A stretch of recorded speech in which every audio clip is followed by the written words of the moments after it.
बांग्लादेश का वो धंधा जो दुनिया भर में नाम कमा रहा था, अब चौपट पड़ गया है। शेख हसीना सरकार में जिसकी बदौलत बांग्लादेश दुनिया की दूसरी सबसे बड़ी इकोनॉमी चीन तक को टक्कर दे रही थी, वो अब चौतरफा संकट में घिर गई है।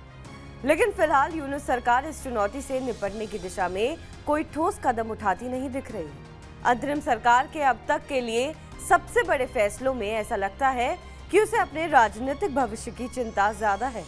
मोहम्मद यूनुस की सरकार के फैसले कट्टरपंथियों और इस्लामवादियों को खुश करने वाले ज्यादा और जनता और देश की भलाई वाले कम नजर आ रहे हैं। यही वजह है कि देश का सबसे कमाऊ धंधा कई तरह की चुनौतियों से जूझ रहा है। दरअसल हम बात कर रहे हैं बांग्लादेश के कपड़ा उद्योग की। बीते 3 दशक में बांग्लादेश ने इसी कपड़ा उद्योग की ही बदौलत अपनी तकदीर और तस्वीर बदलने में कामयाबी हासिल की थी। लेकिन वर्तमान हालात ऐसे हैं कि 2030 के लिए सेट किया गया लक्ष्य हासिल करना बेहद मुश्किल दिखाई पड़ रहा है। दरअसल बांग्लादेश की अर्थव्यवस्था मुख्य तौर पर निर्यात पर ही निर्भर है, जिसमें ब्रांडेड कपड़ों का निर्यात का बहुत बड़ा योगदान रहा है। बांग्लादेश की पूर्ववर्ती सरकार ने 2030 तक $100 बिलियन के गारमेंट एक्सपोर्ट का लक्ष्य रखा था, जो अब ग्लोबल और लोकल दोनों ही स्तरों पर कई चुनौतियों का सामना कर रही है।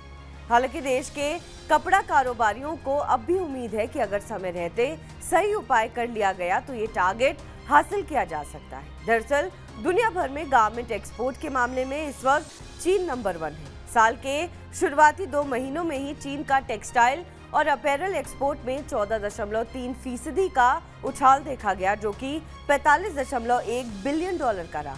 चीन न केवल एक्सपोर्ट बल्कि प्रोडक्शन और रिटेल के मामले में भी इस इंडस्ट्री के लिए दुनिया भर में लीड कर रहा है। 2023-24 में दुनिया भर में चीन का कपड़ा एक्सपोर्ट करीब $30,000 करोड़ का रहा। लेकिन घरेलू समस्याओं ने बांग्लादेश के कपड़ा उद्योग को बुरी तरह से प्रभावित किया है।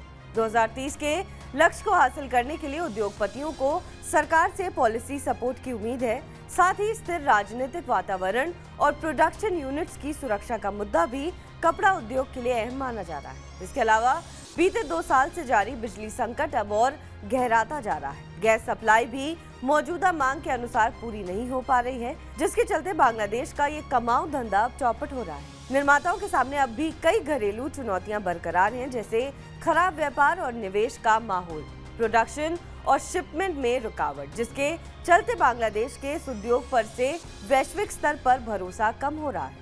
हालांकि Bangladesh garment manufacturers and exporters association यानी BGMEA के पूर्व अध्यक्ष फारूक हसन के मुताबिक खरीदार बांग्लादेश की ओर लौट रहे हैं, इसलिए 2030 तक $100 बिलियन के गारमेंट एक्सपोर्ट का लक्ष्य हासिल किया जा सकता है। लेकिन इसके लिए जरूरी है कि सरकार बिजली और गैस सप्लाई को दुरुस्त करे। बहरहाल इस खबर पर आपका क्या कुछ कहना है, हमें कमेंट करके जरूर बताएं। बाकी देश और विदेश की तमाम बड़ी खबरों के लिए आप देखते रहें TV9 डिजिटल।